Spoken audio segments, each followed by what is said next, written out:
देवादिदेव 1008 आदिम तीर्थंकर श्री आदिनाथ भगवान की। दोनों हाथों को आकाश की ऊंचाइयां प्रदान करते हुए पूरी चेतना के साथ आपकी उपस्थिति का एहसास यहां पर होना चाहिए।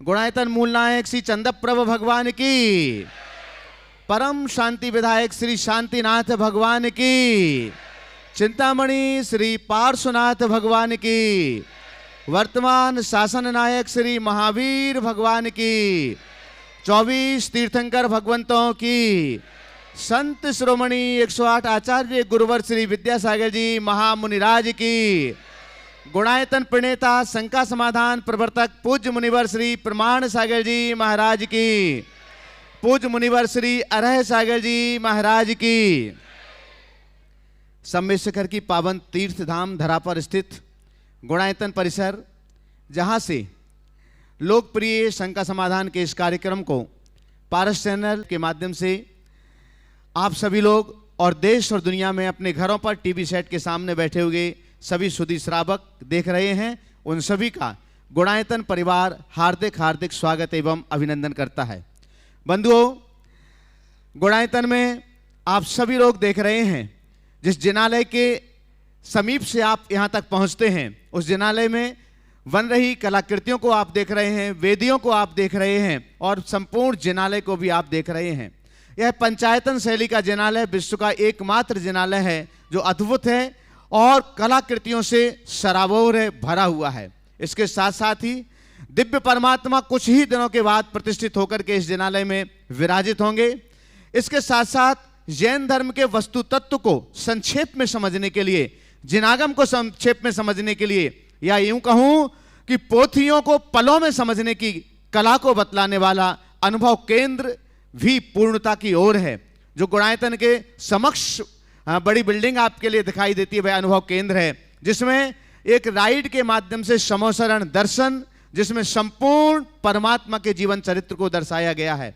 और आपके अपने जीवन चरित्र को देखने के लिए आत्मा से परमात्मा की दिव्य यात्रा की एक मूवी, वो दोनों एक विश्व कीर्तिमान है और वर्तमान में जितनी भी लेटेस्ट टेक्नोलॉजी है उन सब का उपयोग करके उसको बनाया जा रहा है। बंधुओं, इन सब उपक्रमों से देश और दुनिया के अनेक दानदाता प्रतिदिन गुणायतन से जुड़ते हैं। अपनी चंचला लक्ष्मी का सदुपयोग करते हुए हम उनके नामों की घोषणा यहां पर करें। आइएगा, इसके पहले महाराज श्री के श्री चरणों में त्रिवार नमोस्तु निवेदित करते हुए मंगल आशीष लेते हैं। आप सबके लिए भी आशीर्वाद की छांव मिले और देश और दुनिया में जो लोग इस कार्यक्रम को देख रहे हैं, आपके माध्यम से उन सभी के पास तक आशीर्वाद पहुंचे। तो दोनों हाथों को जोड़िए, त्रिवार नमोस्तु करेंगे। हे महाराज श्री, नमोस्तु नमोस्तु नमोस्तु। हम उन नामों की घोषणा करने के लिए जा रहे हैं। साथ ही हम एक बार घोषणा के पूर्व आपसे अनुरोध जरूर करना चाहेंगे कि आप अगर गुणायतन से जुड़े हुए हैं, किसी भी रूप में जुड़े हुए हैं, तो ये आपके जीवन का स्वर्णिम काल चल रहा है दान देने के लिए, क्योंकि गुणायतन में एक संपूर्ण संस्कृति, एक संपूर्ण इतिहास का निर्माण हो रहा है।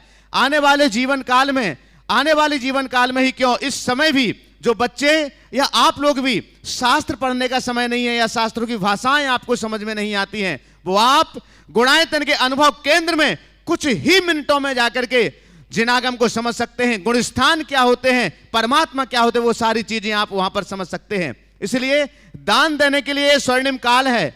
जो गुणायतन से जुड़े हुए हैं वे और 2 कदम आगे बढ़िएगा। जिस सीढ़ी पर आप खड़े हुए हैं उसी सीढ़ी पर खड़े नहीं होइएगा, उस सीढ़ी से आगे बढ़कर के गुणायतन परिवार के साथी बनिएगा, सदस्य बनिएगा और इस चल रहे रथ में अपना भी योगदान दीजिएगा, अपना भी हाथ लगाइएगा, ताकि इस धार्मिक रथ में आपका भी योगदान हो। आने वाली आपकी पीढ़ी और आपका परिवार गर्व के साथ कह सके कि हम उस गुणायतन के साथ ही, जिस गुणायतन ने एक संपूर्ण संस्कृति और इतिहास का निर्माण किया हुआ है। आइएगा बंधुओं, आज जो लोग गुणायतन से जुड़े हैं, हम उनके नामों की घोषणा कर रहे हैं। करतल ध्वनि से आप दान की अनुमोदना करेंगे। सबसे पहले जो गुणायतन से आज स्वर्ण दान के रूप में जुड़े हुए हैं, सिंगई प्रेमचंद जी, विनोद कुमार जी, आरती जैन, जिन्होंने एक सोने की अंगूठी और कान के टॉप से लगभग 6.80 ग्राम स्वर्ण दान दिया है। और साथ में निर्माण निधि से भी 11,000 रुपए देकर के निर्माण निधि से भी जुड़े हैं। एक बार जोरदार करतल ध्वनि से उनका सम्मान करें। और हम उनको आमंत्रित कर रहे हैं वे मंच पर पधारें। श्री सिंघई प्रेमचंद जी, विनोद कुमार जी, आरती जैन, डबरा ग्वालियर मध्य प्रदेश से मंच पर आ जाएं शीघ्रता के साथ में आपके सम्मान करने के लिए। सुभाष जी, सीओ गुणायतन, और एनएल जैन साहब पधारें।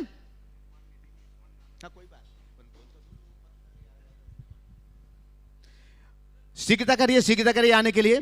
तब तक बंधुओं, आज जो गुणायतन से निर्माण निधि के रूप में जुड़े हुए हैं संजय बिलासचंद जी शाह पादरकर बारामती से, अगर यहां पर उपस्थित हैं तो अपने खड़े स्थान पर खड़े होकर के मंगल आशीष ले लें।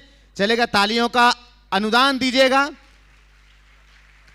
इसके साथ ही आज गुणायतन से निर्माण सारथी के रूप में जुड़ रहे हैं श्रुति दीपक पाटिल कोल्हापुर महाराष्ट्र से, ऑनलाइन गुणायतन से निर्माण सारथी के रूप में जुड़ रहे हैं। आपकी जोरदार करतल ध्वनि उन तक पहुंचे, टीवी के माध्यम से उन तक करतल ध्वनियां पहुंचती हैं, उनके सम्मान के लिए। गुणायतन से आज सूत्रधार के रूप में जुड़ रहे हैं श्रीमती पद्मा देवी जैन, श्री अभिषेक जैन, राजेश जैन, मालपुरा टोंक राजस्थान से। अगर यहां पर उपस्थित हैं तो मंच पर आइएगा शीघ्रता से। श्रीमती पद्मा देवी जैन, अभिषेक जैन, राजेश जैन, मालपुरा टोंक आइएगा। आपकी जोरदार करतल ध्वनि के बीच आज गुणायतन से सूत्रधार के रूप में जुड़ रहे हैं।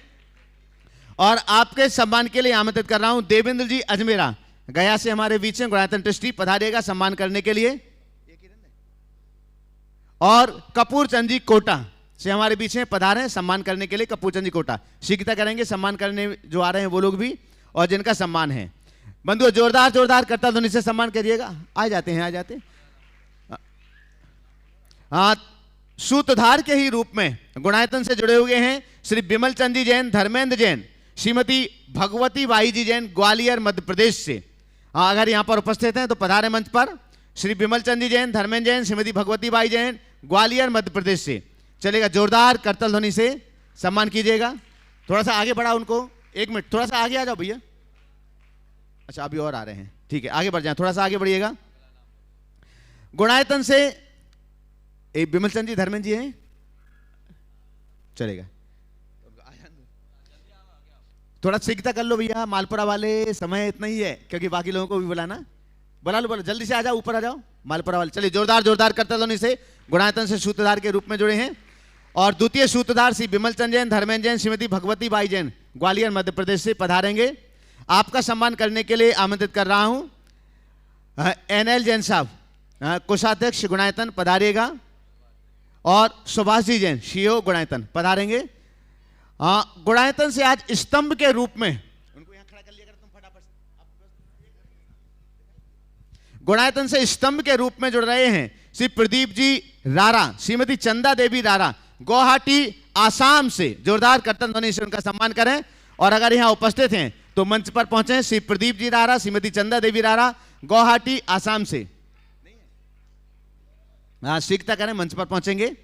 और आपके सम्मान के लिए आमंत्रित कर रहा हूं चंद्रकला जी पाटनी, रांची, और मंजू सेठी जयपुर, मंजू जी सेठी जयपुर, पधारिएगा सम्मान करने के लिए। श्री प्रदीप जी रारा, श्रीमती चंदा देवी रारा, गुवाहाटी आसाम से। तब तक हम यहां आमंत्रित कर रहे हैं गुणायतन से जो सम्मान संस्थापक सदस्य के रूप में जुड़े हुए हैं दीपेश जैन, आदिश जैन, दिल्ली से गुणायतन के संस्थापक सदस्य ट्रस्टी के रूप में जुड़े हुए हैं। पधारें दीपेश जैन, आदिश जैन, आइएगा सम्मान करने के लिए। डिस्पुर, अच्छा ठीक, गुवाहाटी डिस्पुर।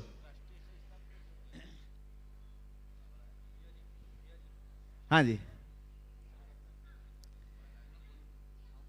चलेगा। हाँ, श्री प्रदीप जी रारा, श्रीमती चंदा देवी रारा, डिस्पुर, गुवाहाटी आसाम से, उनका सम्मान हो रहा है। एक बार जोरदार करतल ध्वनि से अनुदान आप भी दीजिएगा। आमंत्रित कर रहा हूं दीपेश जैन, आदिश जैन, दिल्ली से। और आपके सम्मान के लिए आमंत्रित कर रहा हूं शकुन दीदी, सागर से, और श्री मदी संध्या प्रेमचंद जी। चलेगा, शीघ्रता से। हाँ, आपके जो भी प्रश्न होंगे हम अभी ले लेंगे इसके बाद ही तुरंत। दीपेश जैन, आदिश जैन, दिल्ली, उनका सम्मान करेंगे। संध्या जी और शकुन जी आ जाएं। और इसके बाद आमंत्रित कर रहा हूं आज जो गुणायतन से संस्थापक सदस्य के रूप में जुड़े हुए हैं श्री नेमीचंद जी पाना देवी पहाड़िया, रमेश कुमार, मिंटू देवी, ऋषभ डिंपल पहाड़िया परिवार, सूरत गुजरात से। आपकी जोरदार करतल ध्वनि के बीच हम उन्हें इस मंच पर आमंत्रित कर रहे हैं। श्री नेमीचंद जी पाना देवी पहाड़िया, रमेश कुमार मिंटू देवी, ऋषभ डिंपल पहाड़िया, सूरत गुजरात से। आइएगा, शीघ्रता से मंच पर पहुंचिएगा। आपके सम्मान के लिए मैं आमंत्रित कर रहा हूं कमल जी पाटौदी,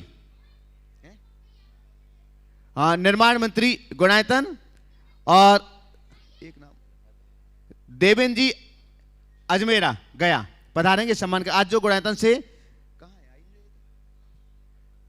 चले, जोरदार करतल ध्वनि से उनका सम्मान करें। थोड़ी देर बाद संभवतः वो यहां तक पहुंचेंगे। बंधुओं, किसका? हाँ, उनकी करवा। हाँ, यहां पर हम आमंत्रित कर रहे हैं श्री राकेश जी अंजू जी छाबड़ा एवं मनोज जी सुधा जी पांड्या, काला पीपर से हमारे बीच हैं। सपरिवार पधारे। राकेश अंजू जी छाबड़ा, मनोज जी सुधा जी पांड्या, दोनों परिवार एक साथ आ जाएं। पूज्य मुनि श्री अरय सागर जी महाराज जी का काला पीपर में चातुर्मास हुआ था, उस समय अनन्य गुरु भक्ति करते हुए इन्होंने चातुर्मास संपन्न करा। एक बार जोरदार करतल ध्वनि से उनका सम्मान करें। और सम्मान करने के लिए कमल जी और देवेंद्र जी अगले प्रश्न के लिए तैयार रहेंगे। नितिन जी, एडवोकेट नितिन जी जैन, और साथ में ही हम उनके साथ में ही आमंत्रित कर रहे हैं नितिन जी के साथ। Nitin ji Jain advocate, son of justice N K. Jain, Bhopal, अध्यक्ष मानवाधिकार आयोग मध्य प्रदेश। उनके ही साथ में Shri Vimal Kumar ji Jain advocate, Gaurav Jain advocate, Ritesh Jain, Gaurav Jain advocate, son of justice N K. Jain Jaipur, पूर्व मुख्य न्यायाधीश मद्रास एवं कर्नाटक उच्च न्यायालय। और साथ में ही रितेश जैन एडवोकेट और अनिल जी जैन जयपुर। पांचों एक साथ आ जाएंगे, शीघ्रता से चलेगा। जोरदार जोरदार करतल ध्वनि से सम्मान करिएगा। आइएगा बंधुओं। नितिन जी, सभी लोग आ गए क्या? हाँ, कोई बात नहीं, पहुंचे। बंधुओं, हम एक बार पुनः आपके लिए बता दें, आज की ही रात है, कल 20 तारीख है, और कल रजिस्ट्रेशन श्रावक संस्कार शिविर का बंद हो जाएगा। आज की रात्रि और कल का दिन आपके बीच है। कल सायंकाल तक रजिस्ट्रेशन बंद कर दिया जाएगा। तो जो भी देश और दुनिया में पारस चैनल, जनवाणी और प्रामाणिक ऐप के माध्यम से इस कार्यक्रम को देख सुन रहे हैं, और जो लोग यहाँ पर उपस्थित हैं, अगर आप 31 अगस्त से 9 सितंबर तक पर्वराज पर्यूषण पर आयोजित होने वाले श्रावक संस्कार शिविर में सौभाग्य प्राप्त करना चाहते हैं, अपने आप को संस्कारित करना चाहते हैं, तो आप प्रामाणिक ऐप अथवा www.munipramansagar.net पर जाकर के अपना रजिस्ट्रेशन करें। जो लोग यहाँ प्रत्यक्ष उपस्थित हैं, वे गुणायतन कार्यालय से संपर्क करके भी अपना रजिस्ट्रेशन कर सकते हैं। साथ ही बंधुओं, 1 नवंबर से 8 नवंबर तक कार्तिक मास के आस्थानिक महापर्व पर मूल संस्कृत भाषा का सिद्धचक महामंडल विधान यहाँ पर आयोजित होगा, जिसके संपूर्ण मंत्रोच्चार महाराज श्री के मुखारविंद से संपन्न होते हैं। आपके परिवार के 8 सदस्य यहाँ पर एक साथ भक्ति आराधना का सौभाग्य प्राप्त कर सकते हैं, अपना मंडल सुनिश्चित करके। एक मंडल के लिए 3,11,000 रुपए की राशि सुनिश्चित की गई है। उसमें भी आप गुणायतन कार्यालय में संपर्क करके अपना नाम सुनिश्चित कर सकते हैं। और बंधु, हम एक बार फिर से आपसे अनुरोध करेंगे कि आप महाराज श्री की वाणी सुनते हैं प्रातःकाल लाइव मंगल प्रवचनों के माध्यम से, जो कि पारस चैनल पर आता है। आज से उस समय को थोड़ा सा परिवर्तित किया गया है। जो लोग प्रतिदिन अभी सुन रहे थे 8:10 से, अब इस प्रवचन के समय को 8:20 से लेकर के 9 बजे तक आप लाइव पारस चैनल पर सुन सकेंगे। और शंका समाधान भी आप सायंकाल सुनते ही सुनते हैं, लेकिन एक अनुरोध आपसे है कि महाराज श्री की जो भी वाणी आप इन कानों से सुनते हैं, इसे आप घर पहुंचते पहुंचते भूल जाते हैं, अपने साथ महाराज श्री के शब्दों को नहीं ले जा पाते हैं। अगर आप चाहते हैं कि महाराज श्री की वाणी मेरे कल्याण के लिए, परिवार और समाज के कल्याण के लिए हमेशा मेरे साथ रहे, तो मैं अनुरोध करूंगा कि आप इस धरा पर आए हैं तो महाराज श्री का साहित्य आप अवश्य ही लेकर के जाइएगा, ताकि महाराज श्री के जो शब्द आप माइक के माध्यम से सुनते हैं वो हमेशा साहित्य के रूप में आपके घर पर रहें। और जब कभी भी आपके लिए समय मिले या कोई आपके लिए इस प्रकार की परेशानी हो, आप उस साहित्य को उठा करके पढ़िएगा, जिसमें आपके जीवन की समस्याओं के सारे समाधान हैं।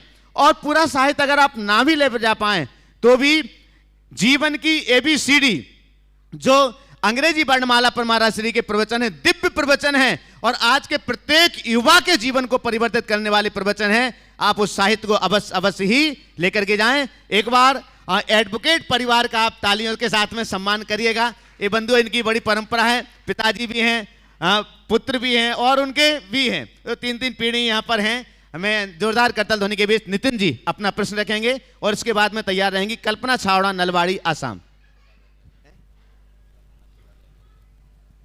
गुरुवर, मेरे परिवार और हम सब की तरफ से त्रैवार नमोस्तु नमोस्तु नमोस्तु।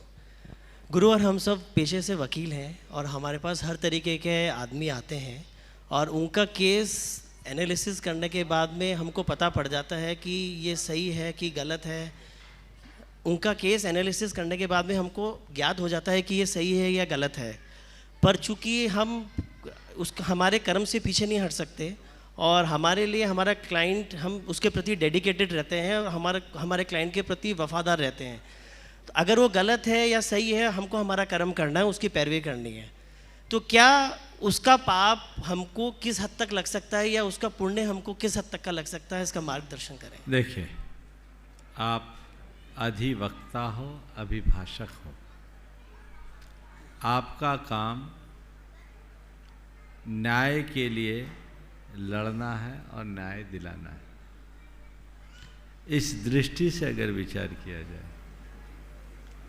तो एक अभिभाषक का पेशा बड़ा उत्तम पेशा है जो लोगों को न्याय दिलाता है। लेकिन आज जिस तरह का रूप बन गया है, उसे देखकर ऐसा लगता है कि इसमें बहुत अनपेक्षित पाप भी हो रहा है। सच्चे अर्थों में अगर कोई एडवोकेट है, अपनी वकालत कर रहा है, तो उसे सत्य का प्रहरी बनना चाहिए और अपने पक्षकार की पैरवी तथ्यों और कानून के दायरे में करना चाहिए। एक वकील की यही जिम्मेदारी है कि यदि व्यक्ति दोषी है तो उसे दंड दिलाए,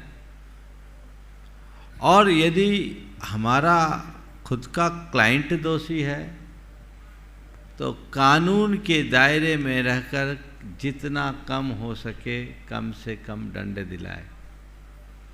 ये भी उसकी एक मदद है। इसी तरह किसी के भूमि भवन आदि में कोई अवैध कब्जा करे तो उसे न्याय दिलाए। लेकिन मेरा मानना है, वकील को आपने जैसे कहा हमें सब पता रहता है क्लाइंट कहाँ है, लेकिन एक दिन जब मैं ऐसी चर्चा कर रहा था तो एक वकील साहब ने कहा, महाराज जी अगर आपके हिसाब से हम चलेंगे तो बार रूम में मूंगफली खा कर के टाइम बिताना पड़ेगा।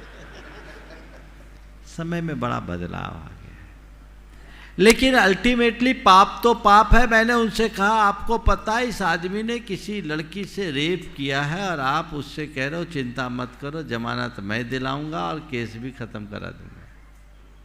यानी आप उसके व्यभिचार का अनुमोदन कर रहे हैं। एक आदमी ने किसी की हत्या की और आप उसकी पैरवी कर रहे हो, ये जानते हुए भी कि इसने हत्या की है,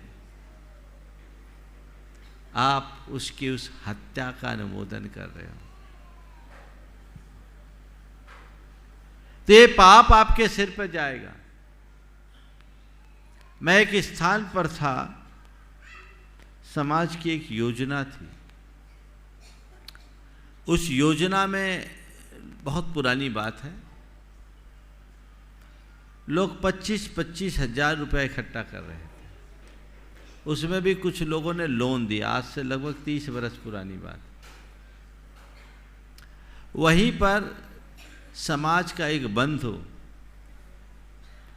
जो उस इलाके का डॉन था और सुबह से रोज शराब पीता था, उसने आकर के मुझसे कहा, महाराज जी मैंने कल चिंतन किया और मैंने सोचा है 6 अंकों में मैं अपना योगदान दूंगा और मुझे किसी कमेटी से कोई सरोकार नहीं, मुझे तो केवल स्थान मिले, मेरे पैसे का सदुपयोग हो जाए।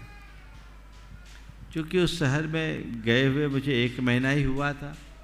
हमने कहा, भैया तुम्हारे बारे में मैं विचार करूंगा उसके बाद तुम्हारे इस डोनेशन को एक्सेप्ट करना कि नहीं करने की बात करूँगा।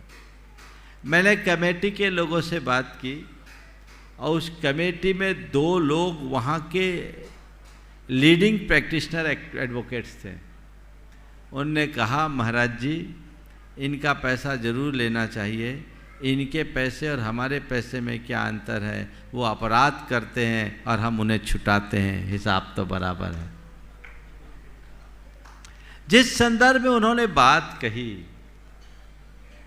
बात तीखी और समझने वाली है।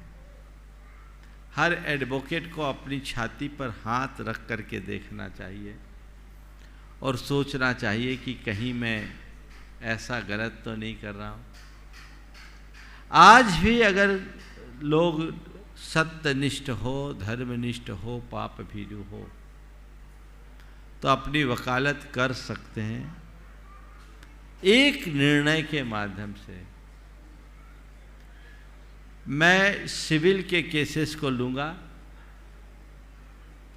और जिनके साथ अन्याय हो रहा उनके लिए लड़ूंगा। किसी की भूमि भवन आदि प्रॉपर्टी पर कोई अवैध कब्जा कर रहा है, कई लोग हैं जिनके बहुत सारे लीगल इश्यूज भी होते हैं पर उसे लोग पूरा नहीं कर पाते। कारपोरेट्स में भी इस तरह के काम होते हैं, लोगों के लिए होता है, बहुतों का बीमा आदि होता है उसके लिए भी होता है, बैंकों के साथ भी बहुत सारे झगड़े होते हैं। अगर इस तरह का कार्य आप करते हो तो आप न्याय के लिए लड़ रहे हो, आपको रंच मात्र पाप नहीं अपितु बहुत अंशों में पुण्य भी मिल सकता है। इसके साथ ही यदि क्रिमिनल केसेस है तो बहुत सारे केस झूठे रख दिए जाते हैं। गांवों में संपत्ति हथियाने के लिए, आपसी रंजिश को भुनाने के लिए झूठा केस लगा दिया जाता है। ऐसा भी मुझे उन्हीं वकील साहब ने बताया। झूठा केस, फर्जी मुकदमा, और बहुत सारे लोग फंसते हैं। आजकल एक डाउरी में बहुत झूठा केस होता है। बहुत सारे लोग मेरे संपर्क के भी हैं जो निरपराधी है लेकिन उनको फंसाया गया है। आप उनके लिए लड़ो, उनको न्याय दिलाओ, उनकी दुआएं लो, बहुत अच्छा काम। और ऐसा किया जा सकता है, इसमें बृहत्तर स्कोप है। मुझे मालूम पड़ जाए कि आदमी ने अपराध किया है तो मैं उसकी पैरवी नहीं करूंगा। अगर पैरवी करूंगा भी तो उसको बोलूंगा कि देख तेरे को मैं तेरी पैरवी करूंगा पर एक शर्त पर कि तुझे अपना अपराध स्वीकारना पड़ेगा। बस तू उसे स्वीकार लेगा तो मैं तेरी सजा जरूर कम करा दूंगा। ये किया जा सकता है। गांधी जी के जीवन का एक प्रसंग है। जब वो दक्षिण अफ्रीका में थे, दक्षिण अफ्रीका में उनके पास एक टैक्स चोरी का केस आया। अब क्लाइंट ने जब बताया टैक्स की चोरी थी, गांधी जी के पास केस आया।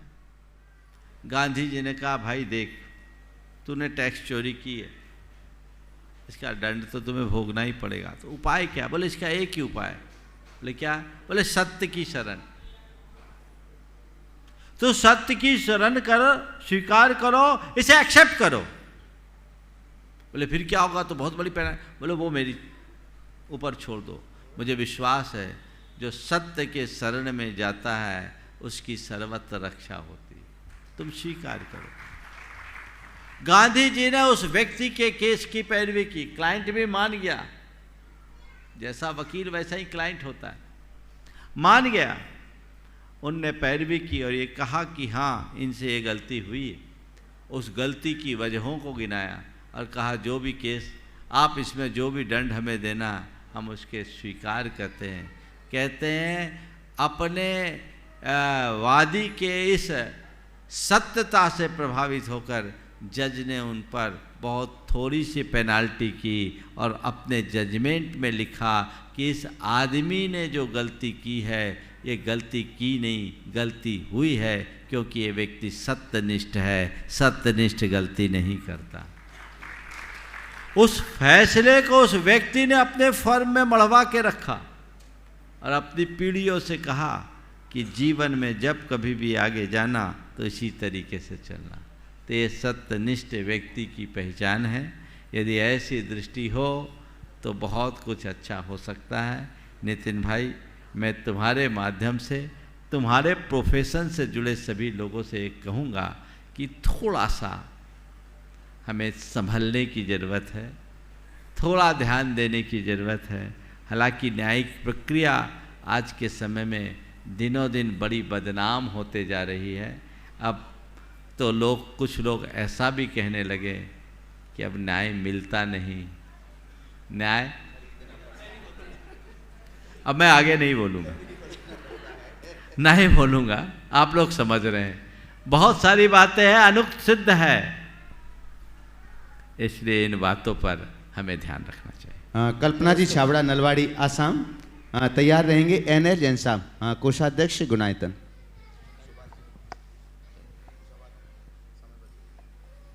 मंच भी विराजित हुए महाराज को मेरा कोटि कोटि नमोस्तु। महाराज श्री, मैंने बहुत बार प्रवचन में सुना है सागर गंभीर होता है, ये उपमा सुनी है, तो हमें भी उसके समान चंचलता छोड़कर गंभीर होना चाहिए। साथ ये भी कहा जाता है मुनिराज भी सागर के समान गंभीर होते हैं।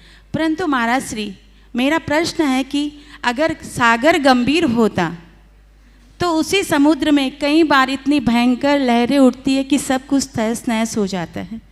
और दीपायन जैसे मुनिराज के जीवन में अगर ऐसी लहरें उठी तो मनुष्य, पशु पंक्षी, प्रकृति सब कुछ तहस नहस हो जाते हैं।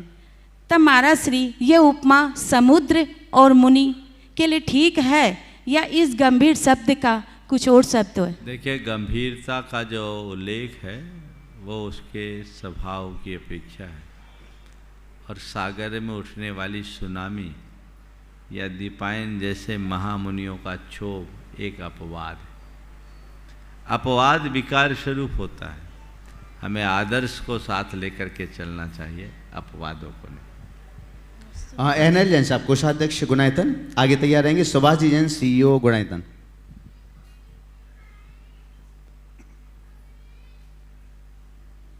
दोनों गुरुओं को सादर नमन। महाराज श्री, आज मैं एक प्रश्न करने के लिए नहीं आया।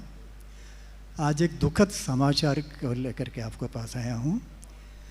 महाराज जी, डॉक्टर महेंद्र जी पांड्या जो इंदौर के निवासी थे, न्यूयॉर्क में रहते थे, उस परिवार से मेरा काफ़ी संबंध रहा है। कई वर्षों से मेरी उनकी जान पहचान है। महाराज जी, उनका देहांत कल हुआ है। मैं उनके परिवार के प्रति आपके आशीर्वाद की कामना करता हूं कि इस दुखद समाचार में उनको आप आशीर्वाद प्रदान करें। देखिए, ये समाचार मुझे भी प्राप्त हुआ जब कल मैं यहाँ से शंका समाधान करके गया। सूचना मिली, आना जाना तो लगा हुआ है, कब किसकी बारी आ जाए कुछ कहा नहीं जा सकता। लेकिन डॉक्टर महेंद्र जी पांड्या हमारे समाज के एक बड़ी विभूति थे।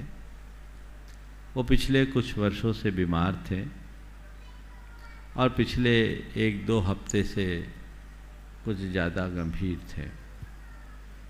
लेकिन अचानक कल जब मुझे समाचार मिला कि उन्होंने अपना शरीर छोड़ दिया, तो मेरे मन में यही आया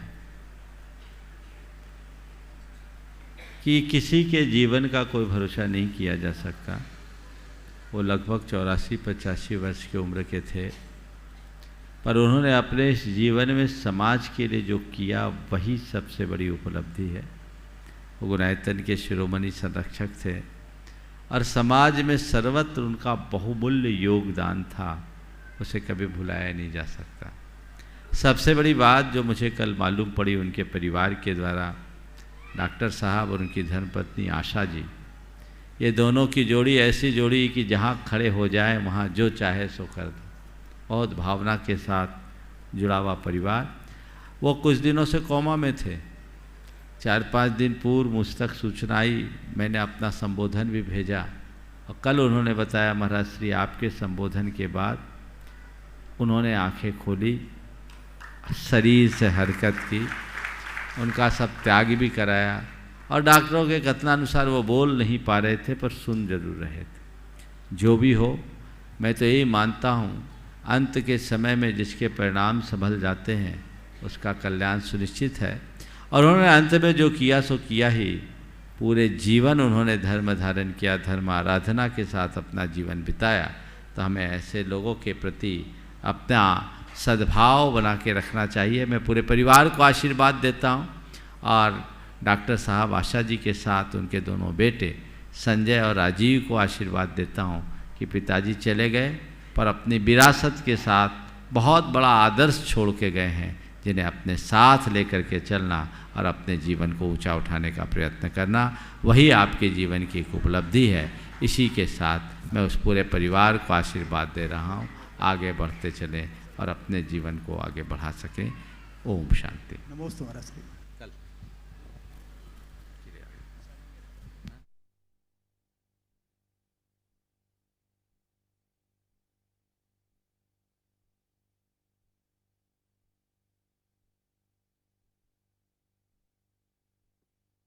रिटायरमेंट की उम्र को पार कर लिया, बाल बच्चों को जिम्मेदारी सौंपो और अपने पास केवल उतना रखो जिससे तुम्हारा काम चलता रहे, तो सारा रास्ता प्रशस्त हो सकेगा और आप अपने जीवन को बेहतर बना सकते। नमस्ते। संभव जैन बरेली, आगे तैयार रहेंगे अनंत चौधरी डबरा।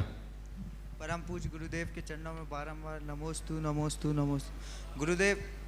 गुरुदेव मेरा मिथ्यात्व का त्याग है, तो गुरुदेव मैं मेरे दोस्तों के साथ कई बार ट्रिप बनाता हूँ, कई जैन और ओम देखो, मिथ्यात्व और सम्यक के संदर्भ में बड़े स्पष्ट शब्दों में मैं कहूँगा, हमें अपनी उपासना बीतराग उपासना करनी चाहिए और बाकी जगहों पर हमें अपने व्यवहार कुशलता का परिचय देना चाहिए। चलिए। नमोस्तु।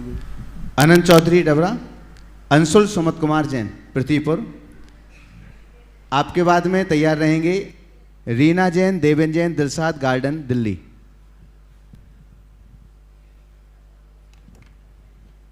बोलो। नमोस्तु नमोस्तु नमोस्तु महाराज श्री। महाराज श्री, मेरा प्रश्न है कि एक व्यक्ति भावना योग के द्वारा अंतिम किस ऊंचाई को छू सकता है?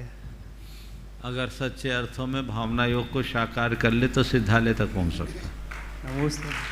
हमारी साधना ये भावना को भवनाशिनी का, अगर आप अपनी शुद्धात्मा की भावना में इस कदर लीन हो जाओ कि उसकी अनुभूति करने लगो तो आप वहाँ तक पहुँच सकते हैं। रीना देवेन जैन, दिलशाद गार्डन दिल्ली।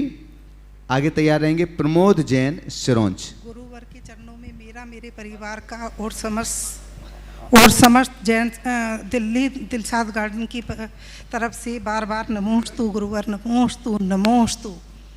महाराज श्री, मेरा प्रश्न है कि हम पर्वत की वंदना के लिए जाते हैं, तो यदि पैदल जाते हैं तो हमारे भाव नहीं लग पाते थकान की वजह से, और यदि हम डोली या बाइक से जाते हैं तो थकान कम होने की वजह से हम भक्ति भाव से बहुत अच्छी तरह वंदना कर पाते हैं।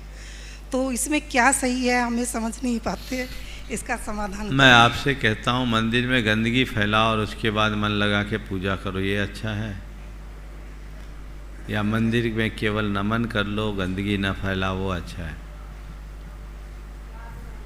बोलो बोलो तो। नमन कर ले। क्या हो गया? अब मुझे ज़्यादा बोलने की जरूरत नहीं, आप लोग समझ गए ना। चलिए, आशीर्वाद। नमोस्तु महाराज श्री, नमोस्तु। प्रमोद जैन सिरोंज। आगे तैयार रहेंगे देवेंद्र जी अजमेरा गया, दृष्टि गुणायतन। पावन गुरुदेव के पावन चरणों में अनंत बार मेरे परिवार और बाहुबली स्वामी की नगरी जीर्णोदय क्षेत्र सिरोंज की सकल दिगंबर जन अनंत बार गुरुदेव नमोस्तु। गुरुदेव, प्रश्न कुछ भी नहीं है, एक पीड़ा है मन में। वर्तमान में हम साधन संपन्न इतने हो चुके, गुरुदेव की आकाश की ऊंचाइयों को छू रहे हैं, साधन भी हैं, पैसा भी है, और पैसे का हम सदुपयोग बहुत अच्छी तरह से अपने जिनालयों में धर्मार्थ रक्षार्थ कई समितियों में कर रहे हैं गुरुदेव। लेकिन पीड़ा एक मन में ये, क्या हम जैन हैं? हमारे संस्कार क्या जैन कहलाने के लायक है? गुरुदेव, आज वर्तमान में देखा जा रहा है कि हमारी युवा पीढ़ी मातृशक्ति हो, हमारे भाई बंधु हों। गुरुदेव, पहले एक जैन के नाम से आदमी श्रद्धा के साथ जैन को देखता था। आज हमारे संस्कार, चाहे हम किसी आयोजन में हों या किसी भी कार्यक्रम में हों, अभद्र वस्त्र, अभद्र भाषा का उपयोग। और गुरुदेव, आजकल एक समय चल गया, गार्डनों में शादी होने लगी 5 बजे के बाद आपके आगमन तक, और हमारी बहुतायात, जमाना बहुतायात का है, बहुमत का है। गुरुदेव, 80% समाज गार्डनों में हरी घास भी होती है, जूते चप्पल पहनते हुए वहाँ भोजन करते हैं। इसमें विशेषकर मातृशक्ति इस तरह के अमर्यादित वस्त्रों का उपयोग करती, गुरुदेव पीड़ा होती है, वो तो नहीं। ओ, देखिए, आपने जो बात कही है ये बहुत गंभीर और एक प्रकार की चुनौती। बदलते दौर में जिस तरह से संस्कारों का क्षरण हो रहा है बहुत चिंतनीय है। एक तरफ धार्मिक कार्यक्रमों में सहभागिता बढ़ रही है, तो दूसरी ओर धार्मिक संस्कार दिनों दिन क्षीण हो रहे हैं। ये एक ऐसी विसंगति है जो हमें बहुत कुछ सोचने समझने के लिए मजबूर करती है। हर व्यक्ति को अपने मन मस्तिष्क में ये बात बिठा के रखनी चाहिए कि हम जब तक अपने संस्कारों को सुरक्षित नहीं रखेंगे, अपने जीवन को परिष्कृत नहीं कर सकेंगे। हमारी पहली प्राथमिकता संस्कारों को सुरक्षित रखने की होनी चाहिए। आधुनिकता बुरी नहीं है, संसाधनों की वृद्धि के साथ साथ मनुष्य की जीवन शैली में भी एक बदलाव दिखता है। मैं उसका भी निषेध नहीं करता, पर ऐसा बदलाव कतई स्वीकार्य नहीं होना चाहिए जिसमें भटकाव दिखता हो और संस्कारों का अभाव होता हो। आज ये सब हो रहा है और सभी लोग मूक स्वीकृति देकर इसे अपनाते भी जा रहे हैं। हमें इस पर विचार करना चाहिए। समय काल के अनुसार चीज़ें बनती है और बदलती है, लेकिन बदले हुए दौर में हमें अपनी मौलिक पहचान को बनाना चाहिए। तभी हम सच्चे अर्थों में अपना और आने वाली पीढ़ी का मार्ग प्रशस्त कर सकेंगे, अपने जीवन का कल्याण कर सकेंगे। यदि हमारे साथ संस्कार नहीं रहे तो जैन भले रहें, जैनत्व नहीं रहेगा। हमारी पहली प्राथमिकता जैनत्व को संरक्षित करने की होनी चाहिए, और इसके लिए व्यक्ति सह लोगों को सोचना चाहिए कि हम उन तमाम प्रकार की प्रवृत्तियों से अपने आप को दूर रखें जो मेरे मूलभूत जैनत्व को खंडित करती हो, जिससे मेरा जैनत्व बाधित होता हो या जिससे मेरे संस्कारों का क्षरण होता हो। यदि इन बातों को हम ध्यान में रखकर चलेंगे, सुनिश्चित तौर पर अपने जीवन में बेहतर उपलब्धि घटित कर सकेंगे। नमोस्तु गुरुदेव, नमोस्तु। देवेंद्र जी अजमेरा गया, ट्रस्टी गुणायतन, कोषाध्यक्ष सेवायतन। आगे तैयार रहेंगे रश्मि राहुल जैन, भीलवाड़ा। नमोस्तु महाराज, दोनों महाराजों को नमोस्तु। गया जैन समाज की ओर से नमोस्तु। महाराज, जीवन की सारी दौड़ केवल अतिरिक्त के लिए है। जीवन की सारी दौड़ केवल अतिरिक्त के लिए है। अतिरिक्त पैसा, अतिरिक्त पहचान, अतिरिक्त शोहरत, अतिरिक्त प्रतिष्ठा, अतिरिक्त पाने की लालसा से बचने के लिए जीवन को सरल कैसे बनाएं? अतिरिक्त पाने की लालसा से बचने के लिए एक ही बात ध्यान में रखो कि आखिरी में सब रिक्त हो जाना है। हमें रिक्त होकर जाना है, लेकर कुछ नहीं जाना है। जब मनुष्य को ये समझ में आ जाए कि सब रिक्त होने वाला है और एक दिन सब रीत जाने वाला है, तो फिर मनुष्य के अंदर अतिरिक्त की चाह ही नहीं बचेगी। पर मुश्किल ये है कि रिक्त होने के बाद भी मनुष्य इस बात को मानने के लिए तैयार नहीं हो पाता कि सब रिक्त होना है। नमोस्तु महाराज। रश्मि राहुल जैन, भीलवाड़ा। आगे तैयार रहेंगे वीणा काला गया, ट्रस्टी गुणायतन। परम पूज्य गुरुवर के चरणों में मेरा त्रैबार नमोस्तु नमोस्तु नमोस्तु। गुरुवर, मेरी जिज्ञासा ये है कि हमारे नगर में जब भी त्यागी व्रतियों का या संत साधुओं का आगमन होता है तो मैं देखती हूँ कि समाज के सभी परिवार, हमारा परिवार मिलके बड़े उत्साह के साथ चौका लगाते हैं और अच्छे से अच्छा करने का प्रयास करते हैं। लेकिन मैं भी उसमें बराबर की भागीदारी रखते हुए ये देखती हूँ कि इसमें कई बार कुछ चौका बनाने की प्रक्रिया में विधि के विपरीत काम हो जाता है। तो गुरुवर मुझे इस चीज़ को देख के बड़ी पीड़ा होती है कि अधिक करने के प्रयास में हम कहीं ना कहीं चूक कर देते हैं। तो गुरुवर उसके लिए विरोध किया जाए, अगर विरोध किया जाए तो उनका तर्क होता है कि नहीं, आटे में नमक के बराबर चलता है, या ये गुरुवर के स्वास्थ्य के अनुकूल है इसलिए ऐसा किया, या कई अन्य तर्क होते हैं गुरुवर। तो इसके लिए क्या सही है, आप कृपया समाधान करें। हमारे यहाँ एक सूत्र आता है, विधि द्रव्य दात्री पात्र विशेषा तद विशेष। हम जितनी उत्तम विधि, जितना उत्तम द्रव्य, जितना उत्तम दाता और जितना उत्तम पात्र हो, दान में उतनी अधिक विशेषता होती है। गृहस्थों को उत्तम से उत्तम द्रव्य देना चाहिए और उत्तमोत्तम विधि के साथ देना चाहिए। श्रावकों के एक गुण में, दातारों के एक गुण में एक गुण है विवेक। हमें अपने विवेक का सदैव ध्यान रखना चाहिए, विवेक को कहीं से मंद नहीं होने देना चाहिए। और यदि कोई विवेक पूर्वक श्रावक कार्य करता है तो ठीक है, लेकिन ऐसा अविवेक जिसमें विधि ही बिगड़ जाए या साधु की चर्या में जो बाधा बन जाए, साधु के स्वास्थ्य में जो बाधक बन जाए, वैसा कार्य नहीं करना चाहिए। रहा सवाल विरोध करने का, तो मेरा तो कहना है ये सब चीज़ें झंडा लेकर के नहीं बदली जाएगी कि आप झंडा उठाकर आंदोलन करो। ये खुद के विवेक का है। आप सामने वाले को समझा सकते हैं, समझना चाहे तो ठीक, नहीं तो उनको उनके हाल पर छोड़ दो, जो करेगा सो भरेगा। आप इसी उलझनों में उलझ कर अपने परिणामों को बिगाड़ लोगे, हासिल कुछ भी नहीं होगा। नमोस्तु गुरुवर। वीणा जी काला गया, ट्रस्टी गुणायतन। आगे तैयार रहेंगे बबीता पहाड़िया, नलवाड़ी, आसाम। परम श्रद्धेय दोनों गुरुवर के चरणों में मेरा त्रैबार नमोस्तु नमोस्तु नमोस्तु। मेरी जिज्ञासा यह है गुरुवर कि जिंदगी का अंतिम पड़ाव चल रहा है, अंतिम पड़ाव आ रहा है। मैंने अपनी ज़िंदगी में सब कुछ देख लिया, सब कुछ कर लिया। मैं अब इन सब चीज़ों से विराम लेना चाहती हूँ और अपनी ज़िंदगी को अपने अनुकूल बनाकर चलाना चाहती हूँ ताकि मेरा संसार अल्प रहे। इसके लिए मुझे क्या पुरुषार्थ करना पड़ेगा गुरुवर? नमोस्तु गुरुवर। अपने संस्कार को अल्प बनाने के लिए आपने पूछा मुझे क्या पुरुषार्थ करना पड़ेगा। संसार को घटाने का एक ही पुरुषार्थ है, वह है रत्नत्रय को अंगीकार करो, मोक्ष मार्ग में आगे बढ़ो। आपने व्रती बनने का लक्ष्य बनाया है, अब व्रती जीवन को आगे बढ़ाकर महाव्रत क्या अपना मूल ध्येय बनाओ और घर गृहस्थी के जंजालों से अपने आप को मुक्त करके आत्महित में उद्योग करो, तब अपने जीवन को आप सफल और सार्थक बना सकते। नमोस्तु गुरुवर। बोलो। हाँ, बबीता पहाड़िया, नलवाड़ी, आसाम। परम पूज्य गुरुवर के चरणों में मेरा अनंतों बार नमन नमन नमन। गुरुदेव आपके आज साक्षात दर्शन हुए हैं। कल जो एक ट्रेन में उपवास की थी तो वो गिनने में नहीं आया। गुरुदेव ये क्यों गिनने में नहीं आया? ट्रेन में उपवास किए वो गिनने में नहीं आया। क्यों गिनने में नहीं आया?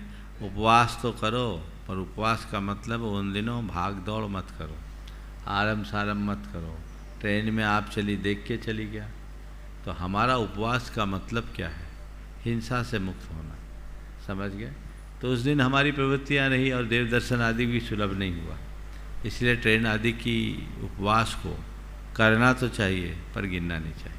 तो गुरुदेव महिलाएं जो बोल दिया दोनों चीज़ों में।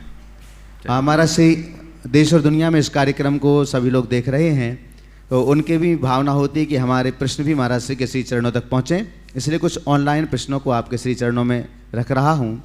मालेगांव महाराष्ट्र से प्रणाल जैन आपके श्री चरणों में नमोस्तु करते हुए पूछ रहे हैं, महाराज श्री, लोग ऐसा कहते हैं शांत होने की कोई तरकीब नहीं होती है, सिर्फ अशांत होने की तरकीबें होती हैं, और व्यक्ति को अशांत होने की तरकीब समझ में आ जाए तो वह अपने आप शांत हो जाएगा। तो महाराज श्री, उनका ये थॉट सही है क्या? और हम अशांतमय जीवन में कैसे बैलेंस बनाएं कि इसको शांत करके हम जीवन को अच्छी तरह से जी सकें। बहुत अच्छा वाक्य है। शांत होने की कोई तरकीब नहीं होती, सारी तरकीबें अशांत होने की हो। और मनुष्य यदि अशांत होने की तरकीबों को ठीक तरीके से समझ ले और उनसे बचे तो सहज रूप से शांत हो सकता है। ये बिल्कुल यथार्थ है, सभी का अनुभव है। शांति क्या है ये हमें अनुभव नहीं है, पर अशांति क्या है, अशांति क्यों होती है इसका अनुभव में है। हम उस अनुभव का लाभ उठाएं और अशांति और अशांति के कारणों से अपने आप को दूर कर ले तो शांति अपने आप आ जाएगी। हमारा श्री ललितपुर उत्तर प्रदेश से उनका नाम हम यहाँ पर नहीं ले रहे हैं, आपके श्री चरणों में त्रिवार नमोस्तु निवेदित करते हुए निवेदन कर रहे हैं। हे गुरुदेव, मेरी पत्नी को डिप्रेशन की बीमारी है। हे गुरुदेव, मैंने ऐसा कौन सा पाप कर्म किया है कि मेरा विवाह इसके साथ हुआ, और गुरुदेव मैं ऐसी कौन सी पुण्य की क्रिया करूं कि मेरी पत्नी स्वस्थ हो जाए, जिससे हम अपना जीवन का निर्वाह सामान्य पति पत्नी की तरह से कर सकें। देखिए, निश्चित अगर पत्नी डिप्रेशन में है तो ये एक परेशानी की बात है, लेकिन इस समय पाप पुण्य देखने की जगह अपना कर्तव्य देखना चाहिए। जैसे कोई व्यक्ति बीमार होता है तो हम उसकी चिकित्सा कराते हैं, ऐसे ही यदि कोई डिप्रेशन से ग्रसित है तो हमें उसकी चिकित्सा करानी चाहिए। आपको चाहिए कि आप अपनी धर्मपत्नी को ठीक तरीके से मोटिवेट करें, उसके अनुकूल वातावरण बनाएं, और यदि हो सके तो उससे भावना योग कराएं। यदि वो खुद से भावना योग करेगी, अच्छे मन से करेगी, प्रतिदिन 2 बार करेगी, तो सुनिश्चित मान करके चलना 3 महीने में ही उनमें बहुत बड़ा परिवर्तन दिखेगा, काफ़ी कुछ सुधार हो सकता है और बहुत जल्दी डिप्रेशन से वो मुक्त हो सकती है। डिप्रेशन जैसी समस्या से सैकड़ों लोग मुक्त हुए। अभी भावना योग के शिविर में भी कई लोग ऐसे लोग भी आए जो जन्मतः जैन नहीं, जिन्होंने कभी दर्शन नहीं किया, डीप डिप्रेशन में रहने वाले लोगों ने दूर से ही भावना योग किया और पूर्णतः आज सामान्य बन करके उत्साह के साथ आ रहे हैं। तो आप अपनी धर्मपत्नी को भावना योग के लिए प्रेरित करें, और यदि कदाचित हो सकता है कुछ लोग ऐसी अवस्था में करते नहीं हैं तो उसकी आप किसी मनः चिकित्सक से परामर्श करके चिकित्सा भी कराएं। दोनों काम साथ साथ चले, बहुत आसानी से आप उसे प्राप्त कर लोगे। महाराज श्री भोपाल मध्य प्रदेश से रितेश जैन आपके श्री चरणों में बारंबार नमोस्तु करते हुए पूछ रहे हैं, हे गुरुदेव, आज की जो शिक्षा व्यवस्था है वह बच्चों को अपने माता पिता से बहुत लंबे समय तक दूर करती है शिक्षा प्राप्त करने के लिए, और इस वजह से कुछ बच्चों को अकेलापन महसूस होता है। फिर वे अकेलेपन को दूर करने के लिए गलत संगति, गलत व्यवहार, गलत आचरण में लिप्त हो जाते हैं, और यहाँ तक होता है महाराज श्री वे उससे बाहर नहीं निकल पाते हैं तो आत्महत्या जैसे कदमों को भी उठा लेते हैं। महाराज श्री, आज के बच्चों के लिए शिक्षा व्यवस्था के साथ साथ और क्या आवश्यक है, मार्गदर्शन के। देखिए, शिक्षा का जो आज स्वरूप बन गया है, उस स्थिति में मैं ये कहूँ कि आप बच्चों को शिक्षा के लिए, उस शिक्षा के लिए बाहर न भेजो तो शायद वो व्यवहारिक नहीं होगा। लेकिन शिक्षा के साथ साथ बच्चों की समझ को हम ठीक बनाएं और बाहर की शिक्षा के साथ उनकी मर्यादाओं का पाठ पढ़ाएं और उनसे अपना संवाद स्थापित रखें, तो इस तरह की जो अव्यवस्थाएं हैं वो नियंत्रित हो सकती है और हम अपने बच्चों को काफ़ी कुछ संभाल सकते हैं। आज भी बहुत सारे ऐसे बच्चे हैं जो बाहर पढ़ रहे हैं और बाहर पढ़ने के बाद भी वह अपने घर परिवार से पूरी तरह जुड़े हुए हैं और अपने संस्कारों को सुरक्षित रखे हैं। जिनमें भटकाव है वो उसकी वजह को देखना चाहिए। एकाकीपन हमारे जीवन में एक बहुत बड़ी बाधा है और हमें उस बाधा से बचना और बचाने का प्रयत्न करना ही चाहिए। महाराज श्री राधिका जैन सूरत गुजरात से आपके श्री चरणों में बारंबार नमोस्तु करते हुए पूछ रही हैं, महाराज श्री, आप हमेशा कहते हैं कि माँ बाप की हर बात मानो, उन्हें कभी मत रुलाओ, लेकिन मेरे साथ एक दुविधा है महाराज श्री। मेरे माँ मुझे वो सब करने के लिए कहती हैं जिनके लिए आप मना करते हैं, जैसे आलू ना खाना, रात को ना खाना, बाजार की अशुद्ध चीज़ नहीं खाना, और जब मैंने ये चीज़ें छोड़ दी हैं तो वो दोनों बहुत दुखी रहते हैं। फिर मुझसे कहते हैं कि मैं उनको दुखी कर रही हूँ, तो मुझे इसका पाप मिलेगा क्या? क्योंकि महाराज श्री ये भी कहते हैं कि माँ बाप को दुखी मत करो, तो मैं ऐसे में क्या करूं, कृपया मार्गदर्शन करें। देखो, बात बिल्कुल सही है, माँ बाप को दुखी नहीं करना, पर इसका मतलब ये नहीं है कि माँ बाप की अनुचित बातों को भी मान लेना। पहली बात तो ये बताओ, जिन्होंने ये सवाल किया है, क्या माँ बाप की सब बातों को आज तक मानते आए हो? मुझे तो ऐसा कोई नहीं दिखेगा जो माँ बाप की सभी बातों को मान के आए। बहुत सारी बातें ऐसी होगी जो माँ बाप की इच्छा के विरुद्ध आपने किया होगा, और जब उन बातों को आपने माँ बाप की इच्छा के विरुद्ध किया तब ये सवाल क्यों नहीं उठा? अब वो आलू प्याज खाने के लिए बात कर रही है तो सवाल उठ रहा है। इसका मतलब कहीं ना कहीं खुद के मन में भी कमजोरी हो सकती है। दृढ़ता के साथ कह दो कि अगर मैं किसी गलत रास्ते पर जा रहा होता तो आपका एक इशारा भी मेरे लिए पर्याप्त था, पर मैं अच्छे रास्ते पर जा रहा हूँ, तो यहाँ आंसुओं की नदी भी बहाओगे तो मुझे रोक नहीं पाओगे। उन्हें समझाओ, उन्हें संबोधो, पहला प्रयास तो ये होना चाहिए। और वो माँ बाप भी, उन्हें भी सोचना चाहिए कि अपने बच्चों को किस रास्ते पे ले जा रहे हैं।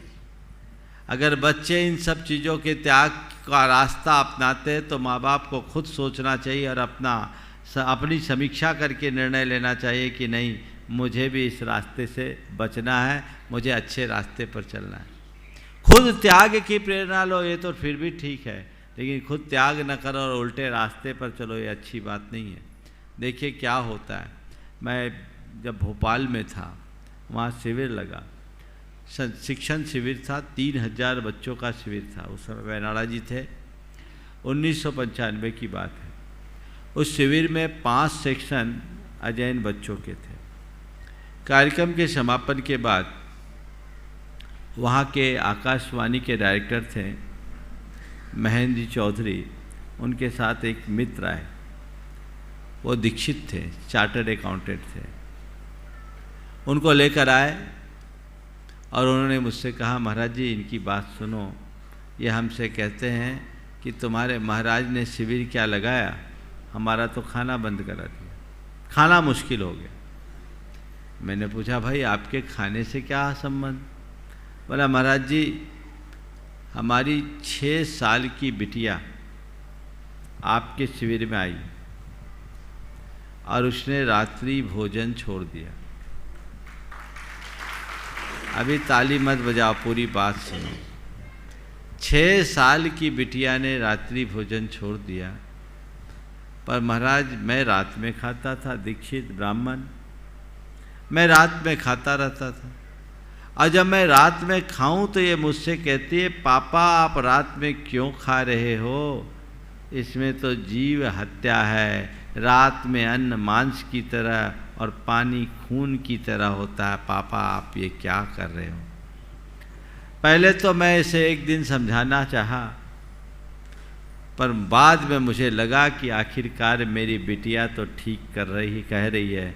महाराज जी मैंने भी उस दिन से रात्रि भोजन छोड़ दिया, मेरे छोड़ने पे मेरी धन पत्नी ने भी छोड़ दिया। आज आपसे आशीर्वाद लेने आया हूँ रात्रि भोजन के त्याग का। ये आदर्श है, ऐसा गौरव होना चाहिए। वो माँ बाप कैसे माँ बाप हैं जो अपने संतान को अच्छे रास्ते पर बढ़ने में रोकते हैं, रास्ते का कांटा बनते हैं। उनसे बचना चाहिए और सही रास्ते को अंगीकार करके चलना चाहिए। समय आप सबका हो गया, यहीं पर विराम।